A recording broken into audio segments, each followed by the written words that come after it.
যে সিনেমাটা নিয়ে কথা বলবো সিনেমাটার নাম হচ্ছে আলাপ। তো দেরি না করে কাহিনী শুরু করে দিই। কাহিনী শুরুতে আমরা একটা আইটির একটা অফিস রুমকে দেখায়, যে অফিস রুমে মিটিং হচ্ছে আর তাদের বস তাদের অফিসের বিষয় নিয়ে কিছু কথা বলছে। তখন তাদের বস লক্ষ্য হয় যে আদিত্য মিত্র বলে একটা মেয়ে আজকে অফিসে আসেনি। তখন তার বান্ধবী বলে যে স্যার আজকে সে অফিসে এসেছিল, তাড়াতাড়ি চলে গেছে, আজকে কিছু কাজ ছিল। তারপরে আদিতির বান্ধবী এই দিন রাত্রেবেলায় তাকে কল করে জানায় যে আজকে স্যার অনেক বকেছে তোকে, আর কালকে যেভাবে হোক 9টার মধ্যে পৌঁছে যাস। তখন আদিতি বলে যে দেখ, আমি এখান থেকে প্রায় 20 কিলোমিটার দূরে থাকি অফিসের কাছ থেকে, আমি কি করে 9টার মধ্যে পৌঁছবো? আমি দেখ একটু দেখি 10টা 11টার মধ্যে আমি পৌঁছে দেবো, তুই একটু অ্যাডজাস্ট করে নিস। তার বান্ধবীকে এইটাও বলে যে দেখ, আমি তো অনেক দূরে থাকি আর ট্রাফিক যে ঝামেলা করে সেখান থেকে আমার আস্তে আস্তে অনেক দেরি হয়ে যায়, তুই একটু রেজিস্ট্রেশনটা একটু আমার নামে একটু ফিল আপ করে দিস, তাহলে আমি যেভাবে হোক তাড়াতাড়ি চলে আসবো। তারপরের দিন আদিতি খুব তাড়াতাড়ি করে সে অফিসের দিকে যাচ্ছিল। অফিসের দিকে যাওয়ার সময় হঠাৎ করে তার পাবলো নামে একটা ছেলের সাথে সে ধাক্কা খায়। আদিতি পাবলোকে অনেক বকা দিয়ে সে চলে যায় সোজাসুজি সে অফিসের দিকে। তারপরে আদিতি অফিসে ঢোকার সাথে সাথেই দেখে যে বসও তার পিছু পিছুই চলে আসছে। তারপরে আদিতি সে লিফটের কাছে গিয়ে তার মাথায় একটা বুদ্ধি আসে যে লিফটের বাইরে একটা পোস্টারের মধ্যে ছিল যে আজকে লিফট বন্ধ থাকবে বা এরকম কিছু। সে পোস্টারটা লিফটের সামনে রেখে সে তাড়াতাড়ি অফিস রুমে চলে যায়। তারপর তার বসও সেখানে এসে দেখে যে লিফট বন্ধ। তারপর তার বস পুরোটা অফিসে আসার সময় পুরোটা সিঁড়ি দিয়ে এসেছে। তারপর আদিতি সেখানে এসে তার বসকে কল করে জানায় যে সে কখনই অফিসের মধ্যে চলে এসেছে, কিন্তু তার বস আজকে সে আসতে পারেনি। পরে অফিসের কাজ সেরে আদিতি আর তার বান্ধবী তারা দুজন একটা বাস দিয়ে যাচ্ছিল। সে বাসের সাইডের সিটেই পাবলো নামে ছেলেটাও বসে রয়েছিল, কারণ তার সবসময় নাইট শিফট থাকে। আদিতি সে অনেকদিন ধরে খোঁজা করছিল যে তার অফিসের সামনে তার যদি একটা রুম ভাড়া পেয়ে যায় তাহলে তার খুবই ভালো হবে। পরে আমরা পাবলোকে দেখতে পাই যে পাবলো সেম পরিস্থিতির মধ্যেই চলছে। সে তার বন্ধুর সাথে যে রুম ভাড়া নিয়ে থাকে, সে বন্ধুর রুমটা অনেক দূর, আর বন্ধুর সে রুমটা ছাড়তে হবে, কারণ বন্ধুর যে গার্লফ্রেন্ড আছে তারা দুজন একসাথে থাকবে।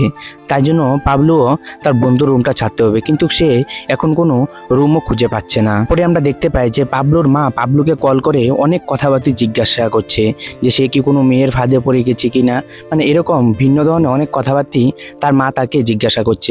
তার মা একটু সন্দেহজনক, সেই জন্য কোনো মেয়ের ফাঁদে যেন না পড়ে যায়। তারপরে পাবলোর মা তাকে আবার এটাও জিজ্ঞাসা করে যে তুমি কি ওখানে কোনো মেয়েকে খুঁজে পেয়েছো কিনা। তখন পাবলো বলে যে দেখো, আমি এখানে অনেক মেয়ের সাথেই আসতে যেতে কথাবার্তা হয়, কিন্তু সেরকম কাউকে আমি খুঁজে পাইনি, আর কোনো মেয়ের সাথে আমার এরকম কোনো বন্ডিংও হয়নি, সেটা নিয়ে তুমি চিন্তা করো না। তারপরে পাবলো তার বন্ধুর সাথে অনেকক্ষণ কথাবার্তা বলতে বলতে তারা কোথাও রুম খুঁজে পাচ্ছিল না। তখন পাবলোর বন্ধু বলে যে দেখ, এখন তো আমি ওর সাথে থাকা ছাড়া আমার কোনো উপায় নেই, আমি দেখি তোর জন্য কোথাও একটা রুম খুঁজে পাই কিনা। তারপর পাবলোর বন্ধু একটা রুম খুঁজে বের করে সেখানে যাওয়ার পর জানতে পারে যে রুমের ভাড়া হচ্ছে 20,000 টাকা, কিন্তু সে এত টাকা দিতে চায় না পাবলো, কারণ সে শুধু দিনের বেলা এসে রুমের মধ্যে থাকবে আর রাত্রিবেলা তো সে রুমে থাকবে নাই। পাবলো সবসময় সে শনিবারের কাজ সেরে সে সোজা বাড়িতে চলে যায়। তারপর সে সোমবারের কাজ করে তার মঙ্গলবারে সে রুমের মধ্যে আসে, 3-4 দিন সে রুমেই থাকবে না। তখন সে চায় যে এত টাকা ভাড়া না দিয়ে সে একটু কম টাকা দিয়েই থাকতে। আর সে যে রুমটা নিয়ে কথা বলছিল রুমটা হচ্ছে 3 BHK। তারপরে পাবলো সেই যে লোকটাকে অনেকবার বুঝিয়ে পড়িয়ে তাকে বলে যায় যে সে যেভাবে 10,000-এর মধ্যে মানিয়ে যেতে। তারপর সেই লোকটা অনেকক্ষণ বলার পরেও পাবলো বলে যে হাইস্টলি সে 10,000 টাকাই দিতে পারবে।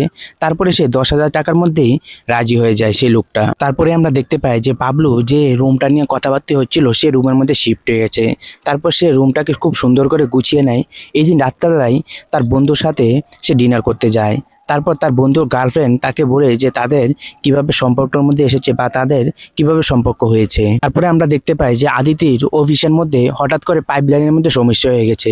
তারপর তাদের যে বস আসে, বস সিকিউরিটি গার্ডকে ডাক দিয়ে অনেক বকা দেয় যে ওই দিন লিফটের মধ্যে তুমি সেম অবস্থা করেছিলে, লিফট ভালো ছিল তবে তুমি ওখানে পোস্টারটা লাগিয়ে রেখেছিলে, আমি পুরোটা সিঁড়ি বেয়ে উঠেছি, আর আজকেও কি পাইপ লাইনের সমস্যা হচ্ছে, আর এভাবে যদি চলতে থাকে তাহলে কিন্তু আমি তোমাকে চাকরি থেকে বের করে দেব।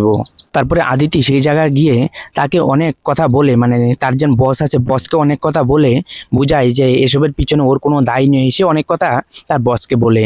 তখন তার বস বলে যে ঠিক আছে, সিকিউরিটি গার্ডকে পাঠিয়ে দেয় যে ডিউটি করার জন্য, আর আদিতিকে বলে যে এটাই তোমার লাস্ট ওয়ার্নিং, দেখবে তোমার যেন আবার চাকরি যেন না চলে যায় দেরি করে আসার জন্য।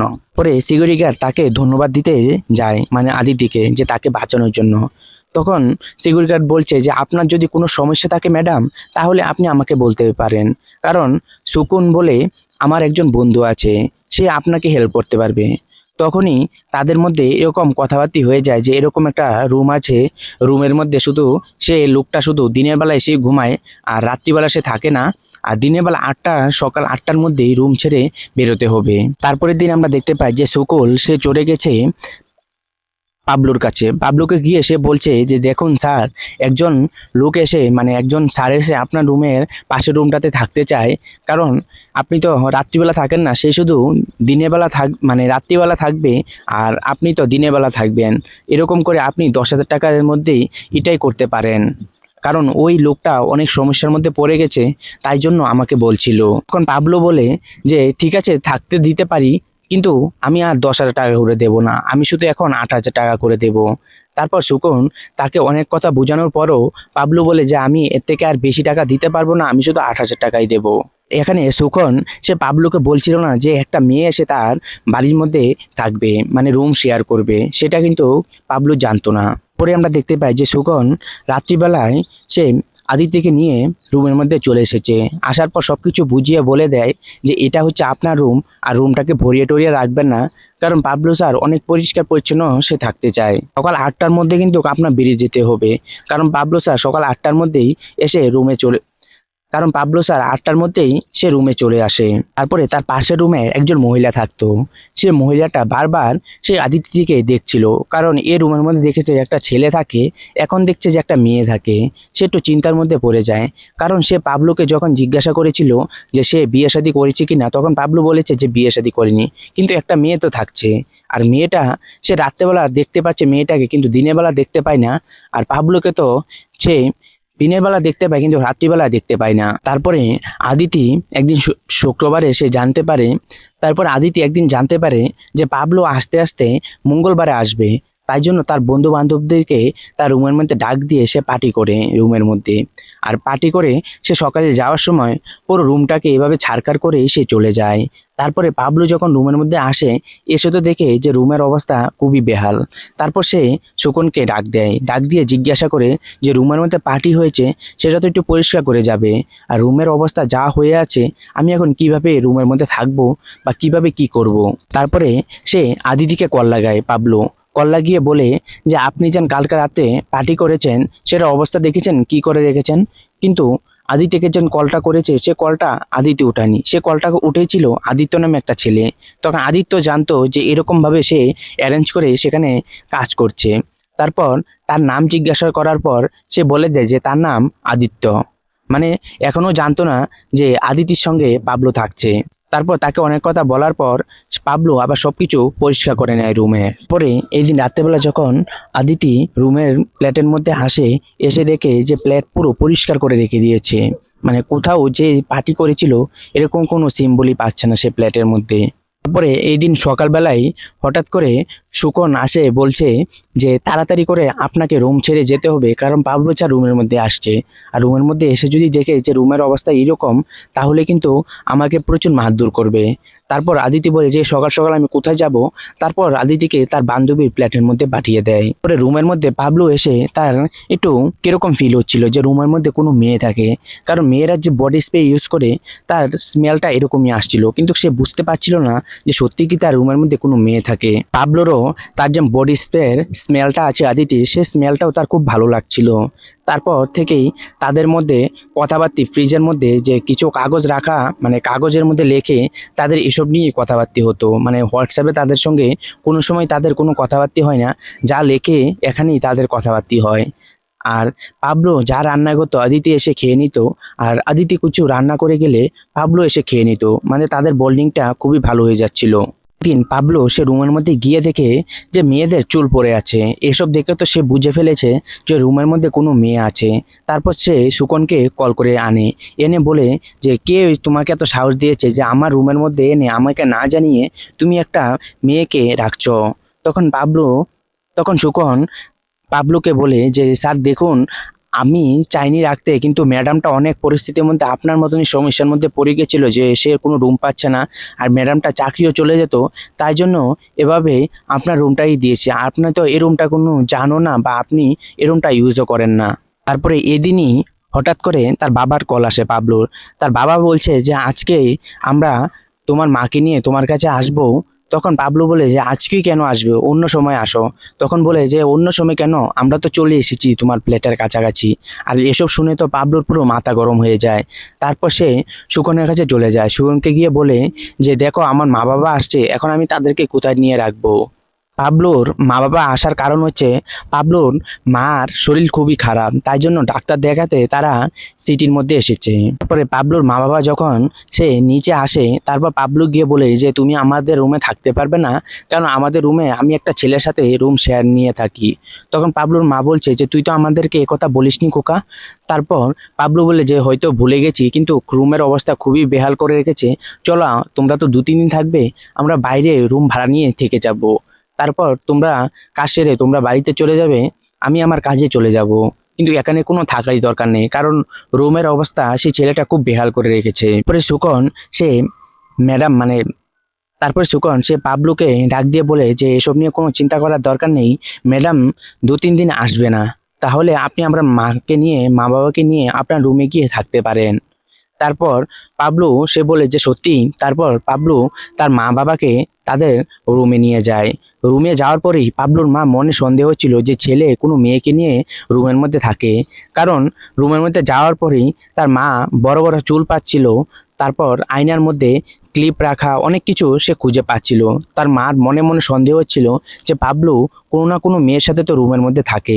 তারপর পাবলুর মা পাবলুকে রাত্রিবেলায় কল করে বলে যে তুই এখনই রুমে চলে আয়, তুই কোন মেয়ের সাথে তুই থাকছিস রুমে আমি জানতে চাই। তখন পাবলু বলে যে দেখো মা, এরকম কোনো কিছুই না, আমি কোনো মেয়ের সাথে থাকছি না, যা হচ্ছে আমি এসে তোমাদেরকে বুঝিয়ে বলছি। পরের দিনে পাবলুর মা বাবা তারা দুজন চলে যায়, মানে তারা 3জন চলে যায় তাদের গ্রামের বাড়ির মধ্যে। গ্রামের বাড়ির মধ্যে যাওয়ার পর পাবলু তার বাবাকে সবকিছু বুঝিয়ে বলে। তখন পাবলুর মা বলে যে ঠিক আছে, তুই মেয়ের সাথে থাকছিস না, সেটা যদি সবাই জানে তাহলে কি ভাববে বল।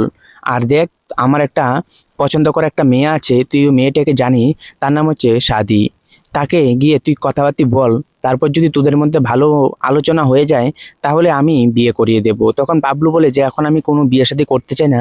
তারপরে জোর জবরদস্তি পাবলুর মা ওই মেয়েটার সাথে কথা বলার জন্য পাঠিয়ে দেয়।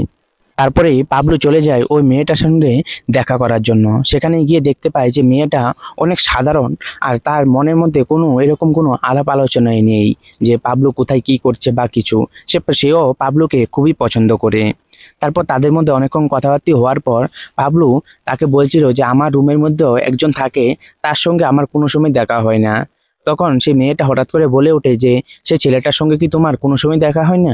তখন পাবলু চুপ করে থেকে বলে হ্যাঁ সেটাই।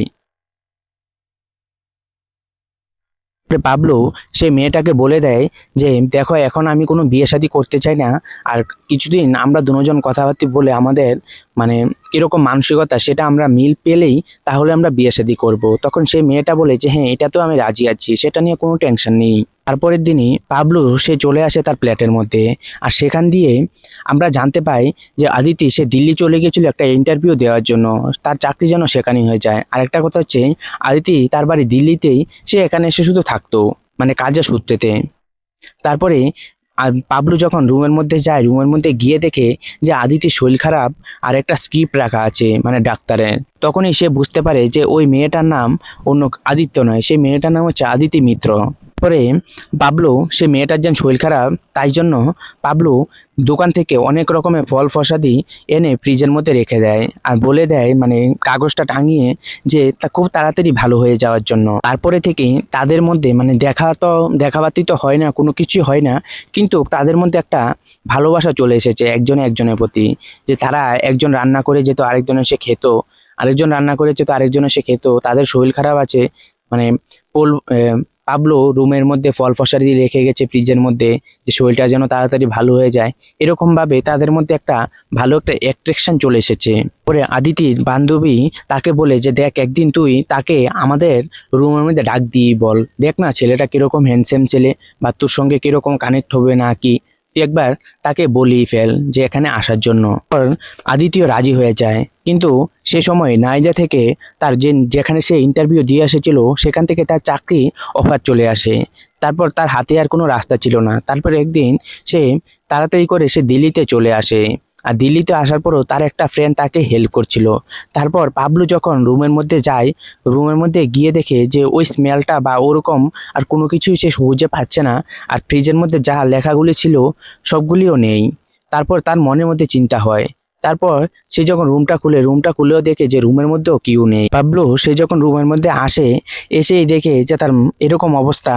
তারপর তার মনটা প্রচুর খারাপ হয়ে যায়। পাবলু শুধু এটাই ভাবছিল যে সে আদিতির সঙ্গে দেখা করতে পারেনি, তার সঙ্গে একবার দেখা করাটা উচিত ছিল। পরে পাবলুর বন্ধু তার প্লেটের মধ্যে আসে, এসে বলে যে তুই কি ওই মেয়েটাকে ভালোবেসে ফেলেছিস?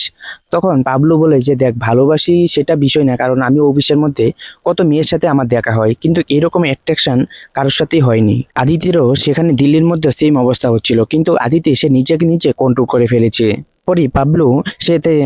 তারপরে পাবলু সেই মেয়েটাকে কল করে বলে দেয়, মানে ওই মেয়েটাকে যার সঙ্গে পাবলুর বিয়ে হবে, যে তার বাড়ির মধ্যে মানে যেখানে সে থাকছে ফ্ল্যাটের মধ্যে সেখানে চলে আসার জন্য, আর তার জন্য এখানে যে কোনো না একটা চাকরি খুঁজে দেবে। তারপর সোয়াতি পাবলুর সাথে কথাবার্তা বলে তার মনে হচ্ছিল যে পাবলু একটু দুঃখের মধ্যে আছে। তারপর সে চলে আসে পাবলুর ফ্ল্যাটের মধ্যে।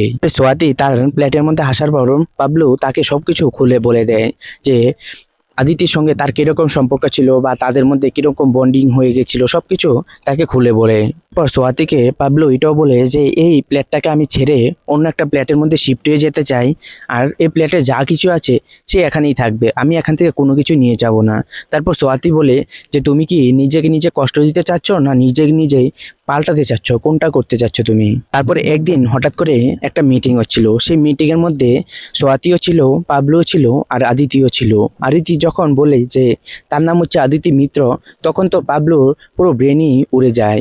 আর এই সিনটা যখন আপনারা মানে আমি বলে বোঝাতে পারবো না, এই সিনটা খুব দারুণ হয়েছিল। মানে সে নিজেকে অনেক কন্ট্রোল করে রেখেছিল পাবলু, তার সামনে থাকা সত্ত্বেও তার সঙ্গে কথাবার্তা বলতে পারেনি। পরে আদিতি সে একটা হোটেলের মধ্যে এই দিন রাত্রে থাকার জন্য ব্যবস্থা করে।